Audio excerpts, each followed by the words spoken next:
අඩිය තියාලා තොල කොනෙන් හපලා වදින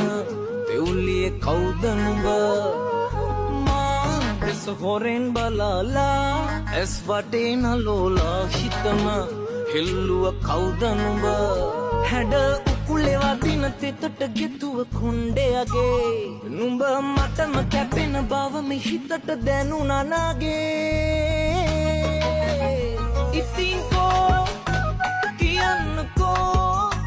මටමයි ආදරේ කාටවත් නොවේ කියලා ඉතින් කෝ කියන්නකෝ මටමයි ආදරේ කාටවත් නොවේ